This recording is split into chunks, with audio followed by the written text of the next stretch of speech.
Bienvenue mesdames et messieurs à cette émission. Aujourd'hui encore une fois, le Renouveau TV vient vous présenter cette émission dans le cadre de la bonne gouvernance. Nous sommes avec monsieur John Anipenda, dit Hannibal.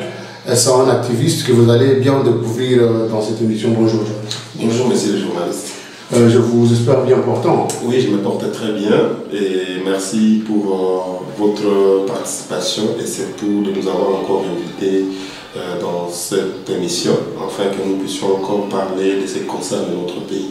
Voilà, sans plus tarder, aujourd'hui nous allons parler de l'insécurité urbaine, la situation sécuritaire en tout cas en ville de Goma. Partout où vous voyez ces derniers temps, en ville de Goma, il ne passe aucune nuit sans que, en tout cas, le coup de balle ne puisse être entendu dans beaucoup de quartiers, surtout dans la commune de Karisimbi. La ville de Goma compte deux communes jusque-là. Il y a la commune de Goma et la commune de Karisimbi. La commune de Karisimbi qui est la plus vaste avec 11 quartiers. Et la commune de Goma qui compte 7 quartiers, au total 18 quartiers. Nous vous invitons à vous abonner, à commenter, à partager cette émission et à suivre surtout H4D Télévision pour ne pas manquer les actualités de Goma, de la RDC, surtout de sa partie Est. Monsieur John Hannibal, comment vous sentez la situation sécuritaire actuellement en ville de Goma, bien évidemment, parce que vous êtes quand même ancien de cette ville? Merci beaucoup. D'abord pour cette émission. Nous rappelons que cette émission est toujours dans le cadre de notre campagne que nous avons lancée en tant que Congo Nouveau. Congo Nouveau, c'est une organisation, une ASBL. Et pour nous, nous pensons que nous devons nous impliquer pour les questions de bonne gouvernance. Et moi, je suis chargé du département gouvernance au sein de l'organisation Congo Nouveau. Et c'est comme ça que nous avons commencé une campagne qu'on appelle Angue Narushwa. Angue Narushwa qui signifie en français attention avec la corruption. Ah, voilà. Ouais. Parce que, en tout cas, notre mission est suivie par tout le monde. Il y a ceux qui ne comprennent pas le Swahili. Ah, merci beaucoup. Merci beaucoup. Donc, cette campagne, attention avec la corruption, c'est parce que nous avons compris que dans notre pays, il y a vraiment une corruption à un niveau élevé. Et en tant que citoyen, on s'est dit, on ne peut pas changer notre pays si on n'arrive pas à attaquer, si on n'arrive pas à s'organiser contre cette attitude dont vous avez même appris que même certains dirigeants sont impliqués à un niveau élevé par rapport à ces actes de corruption. Et c'est comme ça que nous avons lancé cette campagne. Et aujourd'hui, nous allons tenter de voir comment est-ce que cette corruption peut même toucher directement sur même la gestion de notre pays. Et sur la situation sécuritaire, bien évidemment, parce que c'est directement ça le sujet de l'émission. Effectivement. Donc, c'est pour cela que nous allons d'abord commencer par donner la situation, comme vous l'avez demandé, de la ville de Goma aujourd'hui. Vous savez que Goma se trouve à l'est de la RDC, et lorsqu'on parle de la RDC aujourd'hui, on parle aussi de l'insécurité. On parle de la situation de sécurité dans la ville même de Goma. Et Goma est entouré aujourd'hui d'un groupe qu'on appelle M23 avec le militaire rwandais qui ont décidé d'agresser notre pays. Mais nous tous, on savait que c'est juste le M23 qui est notre ennemi ou l'armée rwandaise. Mais nous avons compris que même à l'intérieur ou à l'interne de la ville, que nous sommes en train de vivre une situation compliquée. Une situation où on ne sait même pas comment on peut l'expliquer. Auparavant, c'était dans le camp des déplacés où il y avait beaucoup de problèmes. Et un jour, les déplacés se sont révoltés contre ça. Et aujourd'hui, malheureusement, ça revient pour nous, d'autres citoyens qui vivons dans les différents quartiers. Et presque partout, dans tous ces 18 quartiers, il y a toujours le cas d'insécurité. Et surtout la commune de Karisimbi. Alors, il y a la présence de militaires, de militaires qui essaient un peu de passer partout. Et lorsque je parle de militaires, il y a des moments où on parle même de Wazalendo. Mais on ne sait pas... Pour les Wazalendo qui sont bien évidemment les jeunes qui se sacrifient pour... étymologiquement par là, bien évidemment, au Wazalendo qui veut dire patriote. Les Wazalendo sont les jeunes qui se sacrifient pour défendre la patrie, c'est ça. Effectivement, c'est ça l'origine même de ce terme, parce que à l'origine, c'était des jeunes qui se disaient, bon, face à l'inaction du gouvernement, nous devons aussi faire quelque chose. Et c'est comme ça que les jeunes commençaient à s'organiser. Et après, on avait vu même les anciens groupes armés d'autodéfense, comme ils se proclament toujours, et ils ont commencé à se coaliser ensemble pour dire nous devons faire face à cette agression rwandaise. Et aujourd'hui, malheureusement, il y a déjà une situation où on ne sait pas contrôler parce qu'il y a de ces jeunes ou de ces groupes qui viennent même en ville et qui essaient un peu d'intimider même la population. Qui commencent à se détourner de leur mission effectivement, originale. Sous les regards des autorités, parce que les autorités sont au courant de tout ce qui se passe, mais jusqu'à là on ne trouve pas vraiment de mécanismes efficaces ou de moyens efficaces pour lutter contre cette situation. Et à part cela, il y a aussi le phénomène 40 volaires. 40 volaires, c'est un phénomène qui aujourd'hui s'amplifie encore de plus en plus, parce que dans tous les quartiers, presque, surtout dans la commune de Karisimbi, il y a toujours des cas qui sont enregistrés chaque semaine. Chaque soirée, dans la ville de Goma, vous devez toujours entendre les crépitements des balles.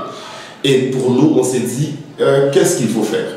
Et c'est comme ça que les citoyens ont essayé un peu de proposer.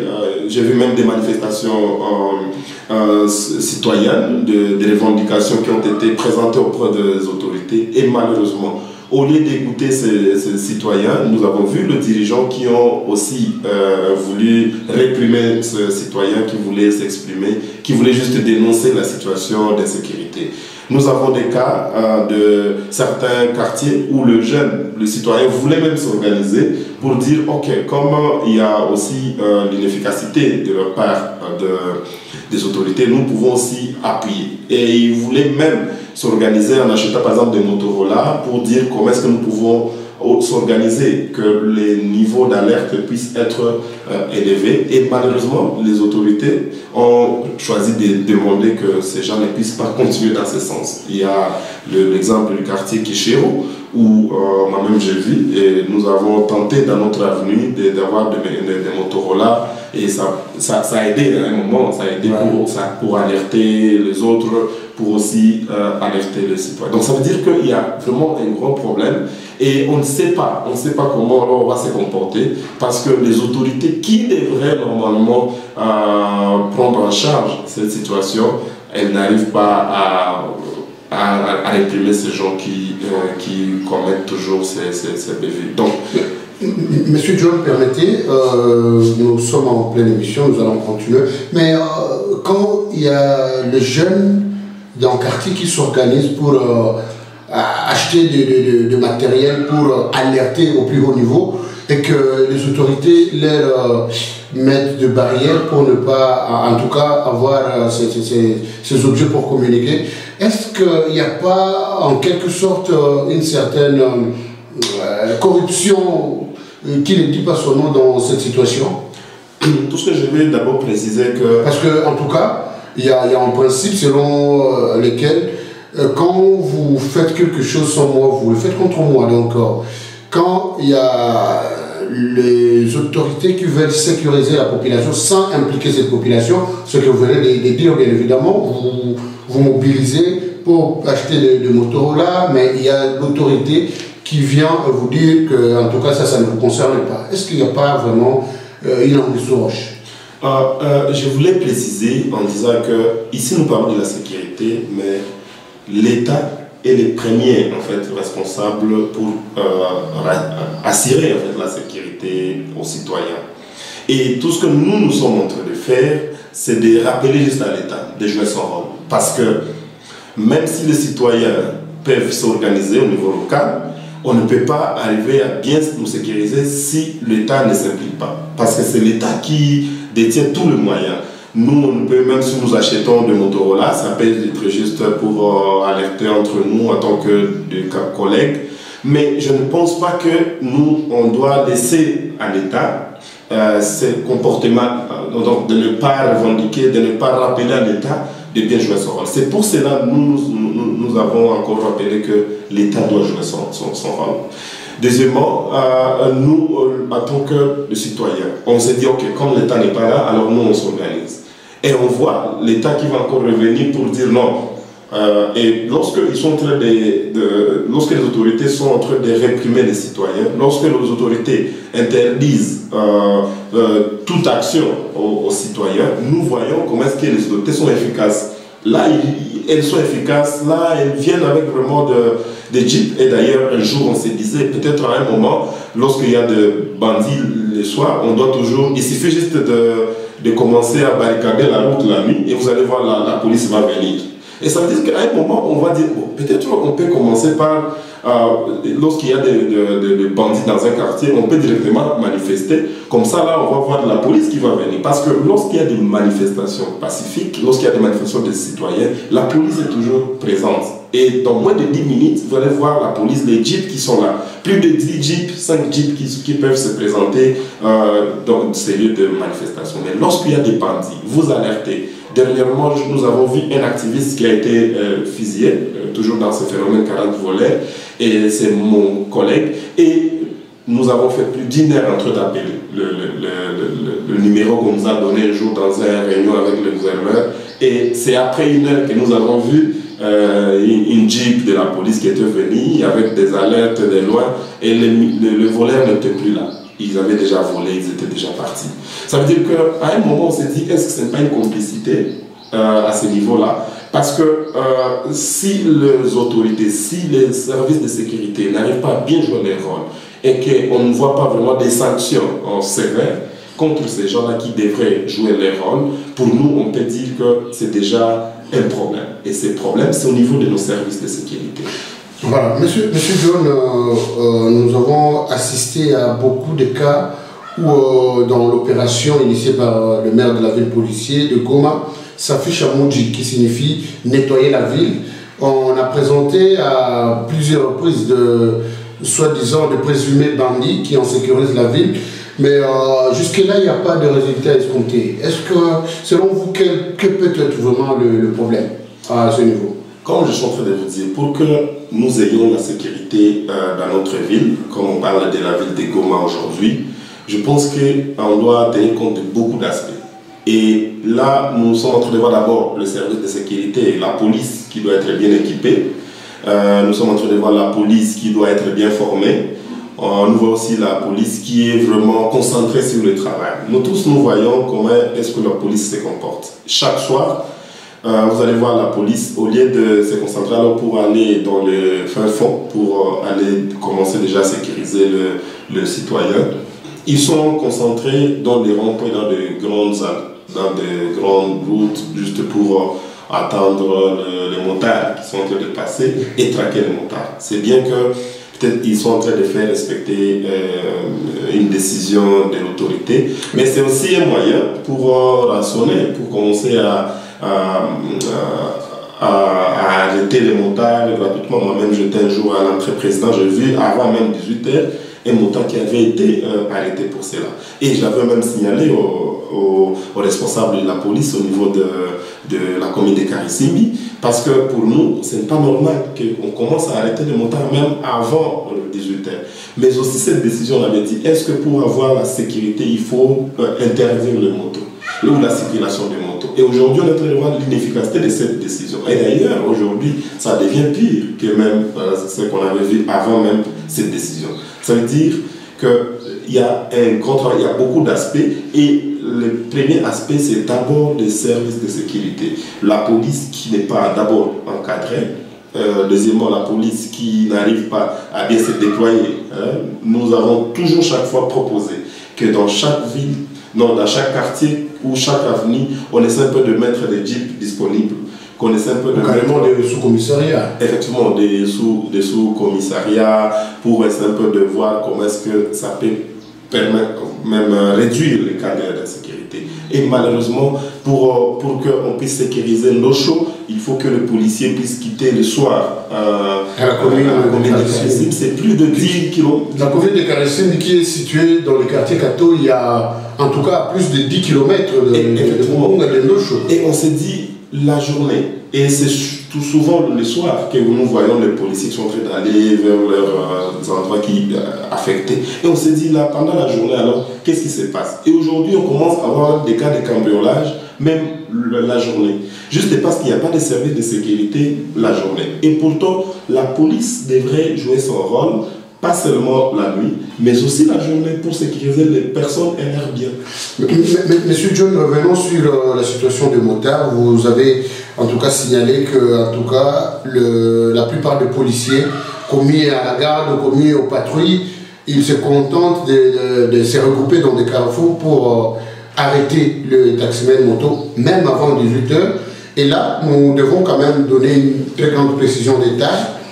L'autorité urbaine, le maire de la ville de Goma, avait pris la décision avec le gouverneur militaire d'arrêter la circulation de motos à 18 h juste. Et là, il avait quand même donné un petit moment de surplice, je sais pas moi, je ne me rappelle pas bien, de 15 minutes pour permettre à un motard qui, à 18 h, lui arrive, il est au centre-ville et chez lui, c'est à Mugunga par exemple.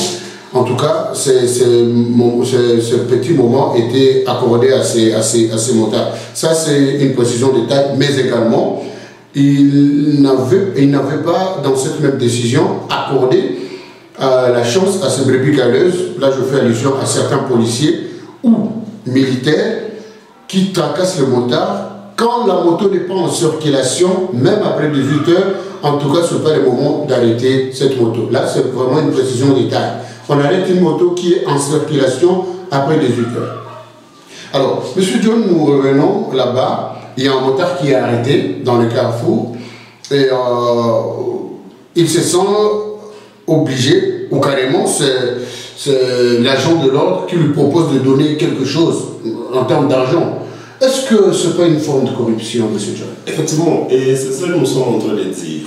Lorsque on met l'État lui-même ou l'autorité est en train de mettre des mécanismes, des moyens disponibles pour permettre aux agents de tomber dans les actes de corruption. Parce que nous tous, nous sommes au courant, et même le gouverneur, je crois très bien, ou l'autorité compétente par rapport à cette décision, nous tous, nous sommes au courant que le policier, lorsqu'ils arrêtent les motos, la plupart des fois, ils demandent de l'argent. Et cet argent ne va pas dans la caisse de l'État. Non, c'est juste deux personnes, trois, et ils vont juste mettre cet argent dans leur poche. Et c'est comme ça que vous allez voir que le motard d'abord souffre, deuxièmement, les actes de corruption continuent parce que c'est un moment aussi de tracasser les motards. Ça veut dire que c'est pour cela que nous sommes en train de dire qu'aujourd'hui, au lieu de se donner, au lieu de donner son temps pour sécuriser les citoyens, les policiers ou les éléments qui devraient nous sécuriser sont vraiment concentrés dans les actes de corruption, dans la tracasserie. Pas seulement à ce niveau. Nous avons vu, ici on parle de l'effectif de la police, parce que à tout moment les autorités parlent de l'effectif. Mais si vous allez voir le nombre de carrefours pour la police de circulation routière, vous allez voir que la PCR a aujourd'hui beaucoup de carrefours. Et dans ces carrefours, il y a beaucoup, vraiment aujourd'hui, il y a beaucoup. En moyenne, vous pouvez voir 5. Il y a beaucoup d'éléments pour autant qu'il y a des caméras de surveillance. Effectivement. Et on s'est dit, pourquoi est-ce que juste pour réguler l'ordre, il faut que nous ayons plus de 10 roulages ou je ne sais pas 10 policiers qui sont là. Et moi je pense qu'il est important que nous puissions utiliser ces éléments pour aller sécuriser le bien de la population, au lieu que nous puissions disperser ces énergies, ces éléments qui devraient sécuriser la population et les mettre dans le rond-point, et pour la plupart, ces éléments sont là juste pour chercher de l'argent et simplement rationner les chauffeurs. Donc il y a vraiment beaucoup de choses que nous pouvons soulever pour montrer qu'il y a un problème au niveau d'abord de notre service de sécurité. Mais à part le service de sécurité, il y a aussi au niveau de l'auditorat. Là on parle de la justice. Et nous avons vu des acteurs de la société civile qui ont même initié une pétition où ils voulaient même demander que l'on puisse revoir, que l'on puisse aussi écouter un peu l'auditorat par rapport à ce qui se passe. Parce que l'auditorat joue un grand rôle pour arrêter en fait le gens qui se promènent avec des armes, avec les gens ou le militaire qui sont impliqués dans les cas de criminalité dans la ville. Et malheureusement, nous avons compris qu'il y a une légèreté à ce niveau-là. Et je pense que l'auditorat ou les autorités devraient revenir vers l'auditorat pour leur dire est-ce que vous suivez vraiment, réellement les cas de criminalité? Est-ce que vous jouez votre rôle? Parce que ce n'est pas normal qu'à chaque fois, on entend qu'il y a eu des crépitements de balles dans un quartier, mais les matins, nous allons nous réveiller, bon, chacun va partir dans ses activités, sans pour autant même interpeller le chargé des opérations de ces quartiers-là.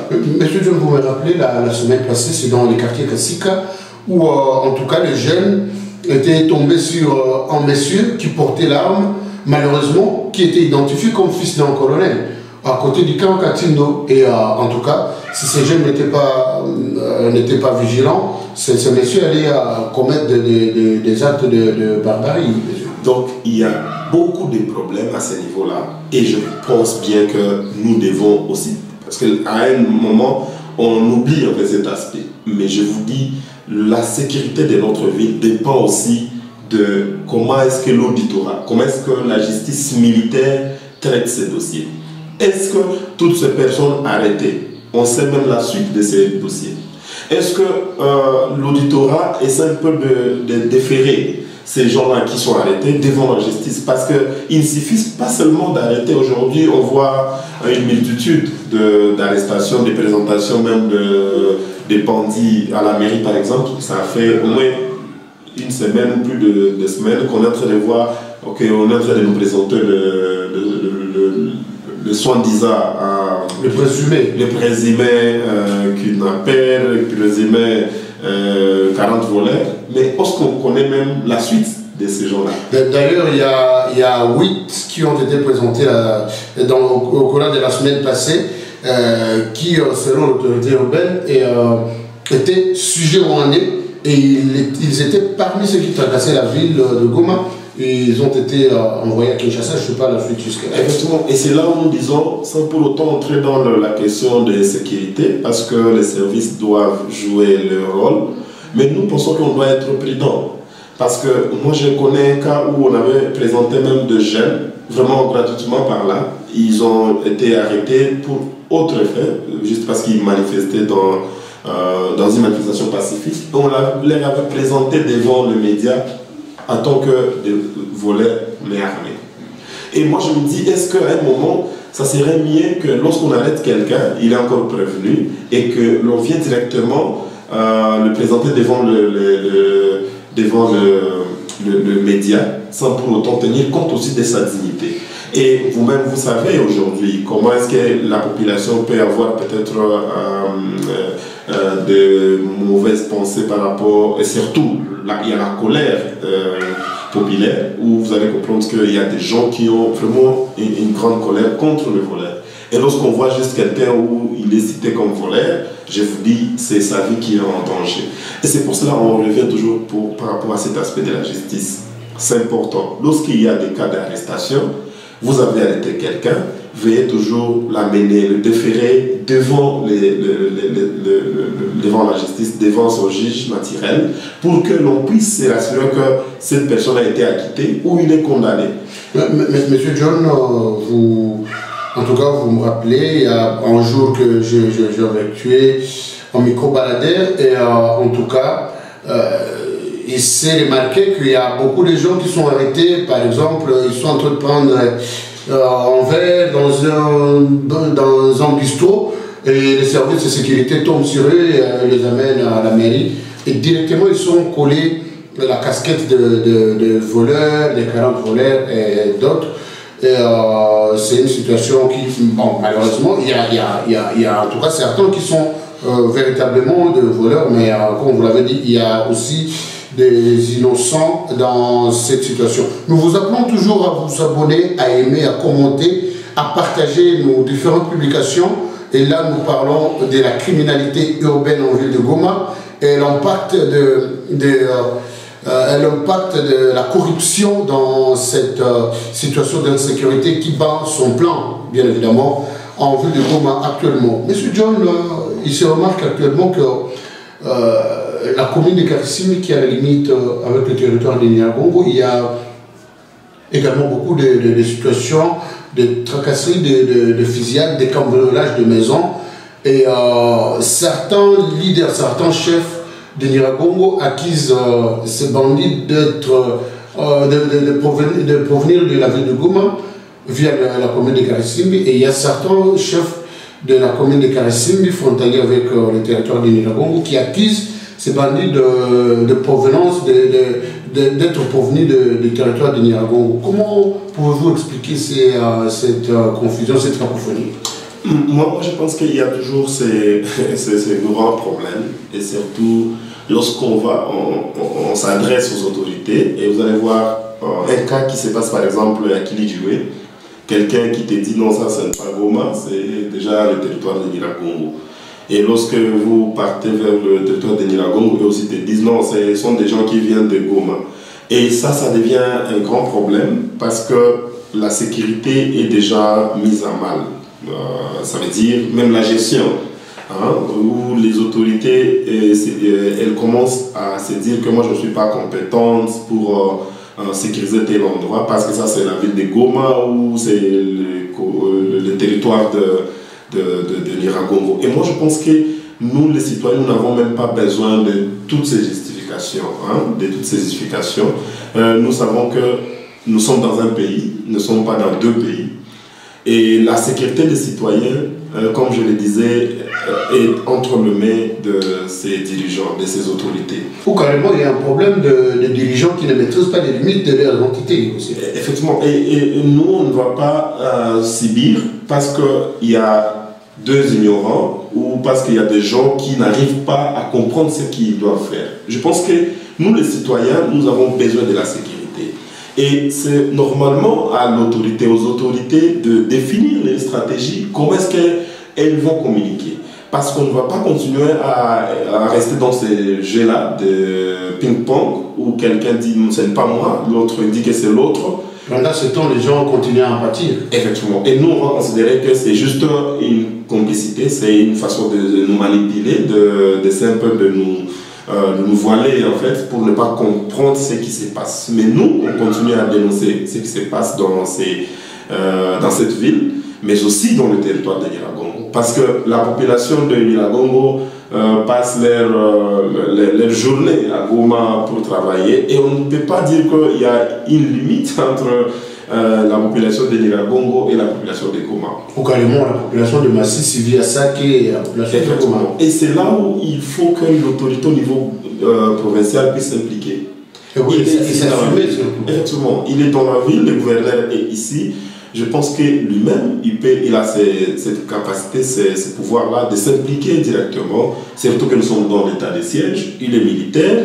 Le maire de la ville, il est policier. Ça veut dire que l'administrateur des territoires de Nyiragongo est policier. Il est aussi policier. Ça veut dire que c'est vraiment un bon moment que nous pouvons et nous avons le droit de continuer à revendiquer la sécurité dans notre ville ou dans notre territoire de Nyiragongo. Merci beaucoup, Monsieur John. Pour finir, dans l'entrée des jeux, vous avez parlé des Wazalendo, ces jeunes volontaires qui, en tout cas, s'étaient donnés pour défendre la patrie. Mais à un certain moment, il s'est constaté que dans la ville de Goma, il y a une circulation d'armes, même à 10 heures, quelqu'un qui est en tenue civile, mais il a une arme. Il y a une photo légendaire qui a circulé sur les réseaux sociaux où il y a un militaire en tenue qui conduit la moto et le motard en tenue civile qui a l'arme du militaire. Quel est selon vous l'impact de cette circulation des armes dans la ville sur le plan sécuritaire? Ça c'est un danger, le fait de laisser que tout le monde puisse porter une arme. Je veux vous dire que maintenant, si je veux, je peux aussi aller m'inscrire. Il suffit juste que je puisse avoir un ami parmi les Wazalendo et passer beaucoup de temps, par exemple à Nyiragongo, je ne sais pas là où il y a les Wazalendo, que moi aussi je puisse être un Wazalendo.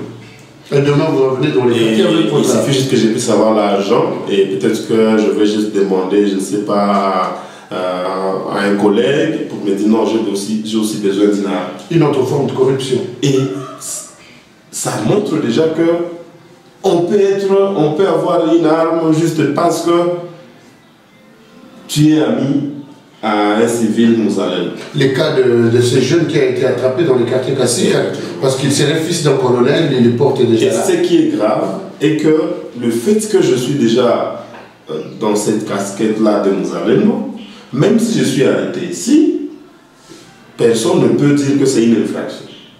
Parce que je serai couvert par les autorités en disant que non, il est Mouzalem, parce qu'officiellement les autorités disent qu'ils collaborent avec le Ouazalem. Et nous on s'est dit, est-ce que l'infraction aujourd'hui est définie par qui? Est-ce que moi, en tant que citoyen civil que je suis, je décide j'ai l'argent, j'achète une arme, des armes, est-ce que directement je peux venir dans une ville comme Goma avec mon arme dans ma maison? Et alors si je suis un voleur, ça veut dire que la nuit je peux utiliser cette même arme pour voler. Et c'est comme ça que vous allez voir des gens qui viennent dans votre enclos, dans votre quartier, plus de 60 personnes, avec des machettes, des armes. Nous avons vu même sur le vidéo quelqu'un qui était venu avec une arme de sniper. Je crois que vous avez vu, des snipers, ça veut dire avec des armes sophistiquées. Donc, ça veut dire que c'est grave. C'est grave. Que demain, ils vont commencer à acheter même des drones. Parce qu'il suffit juste que tu puisses avoir l'argent. Nulle part on interdit à Mouzalem d'acheter aussi ces outils pour être aussi efficace. John, ne vous en faites pas. Il y a un phénomène que je vis dernièrement. Je vois un véhicule où on met un fagnon devant, laisser passer Mouzalem. Ça m'a vraiment étonné ici en Côte d'Ivoire. Tu vois. Et imaginez demain, si je peux avoir l'argent et puis je vais aussi dire non, mais quand même il y a des chars de combat là, peut-être je peux aussi acheter aussi 2 ou 3. Donc c'est autorisé que si je suis Mouzalem, si nous avons 2 chars de combat, nous pouvons nous promener avec. Est-ce que c'est normal que nous puissions vivre dans une ville comme Goma dans cette situation comme ça? Et je pense que ça doit nous interpeller. Qu'est-ce qui bloque que le dirigeant puisse mettre l'ordre en disant que nous interdisons la circulation des armes, pas seulement les dire, mais aussi que l'auditorat, comme on est en train de parler, puisse mettre les gens, la police militaire, en action pour aller arrêter toutes ces personnes qui se promènent avec les armes. Il y a une déclaration qui ne date pas de mois. Le gouverneur militaire avait dit que, en tout cas, il s'en vend contre tous les Ouazalem qui se promènent avec les armes en ville de Goma. Et il avait d'ailleurs lancé un appel au chef des groupes d'autodéfense Ouazalem, de VDP, des volontaires patriotiques Ouazalem, en tout cas de récupérer les éléments et d'aller sur les lignes de front avec les armes. Mais malheureusement, ça continue à être visible dans la ville. Et ici, on ne parlait pas seulement de Ouazalem. Bon, si les autorités peuvent dire que non, ce sont les Ouazalem qui sont en train de sécuriser la ville, mais il y a beaucoup de cas où on est en train de voir que ce sont des militaires. Le cas d'hier, je crois, à Majengo, où on a vu un commando qui vient cambrioler un paisible citoyen, il va ravir son argent et lorsqu'il sera arrêté, on voit que c'est un militaire. Et on s'est dit, est-ce que c'est seulement le Ouazalem qui commet ça? Mais non, il y a aussi des militaires. Ça veut dire que et aujourd'hui c'est difficile de différencier un militaire et un Mouzalem, parce qu'auparavant on disait qu'un Mouzalem c'est quelqu'un qui est en tenue civile avec une arme. Mais aujourd'hui non, on voit même des Ouazalem avec des anciennes tenues, avec des nouvelles tenues de FARDC. Et comment est-ce qu'on va différencier? Ça veut dire que les dirigeants, le service de sécurité doivent mettre des mécanismes pour dire par exemple nous interdisons toute circulation avec les armes dans la ville de Goma.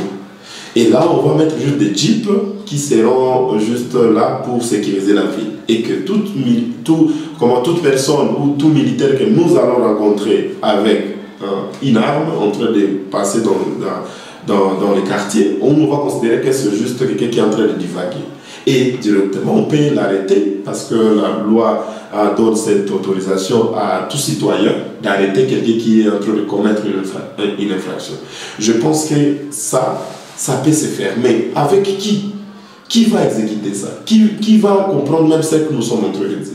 Et c'est là où nous sommes en train de dire que les autorités doivent prendre au sérieux ces problèmes. Parce qu'on ne va pas continuer à compter les gens de morts, on ne va pas continuer à compter des maisons pillées, mais nous voulons avoir la sécurité dans notre ville, malgré la présence du M23. Aujourd'hui, on devrait être ici en train de parler de la question du M23.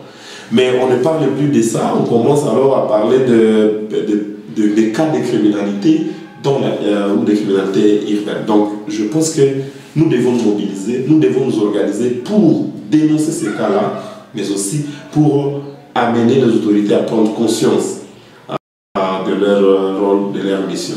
Donc le danger est énorme. Le danger est énorme et tout ça, il y a un élément sur... Ou carrément les dangers sont énormes. Vraiment, ce que nous devons aussi rappeler est que l'État n'arrive pas à bien jouer son rôle.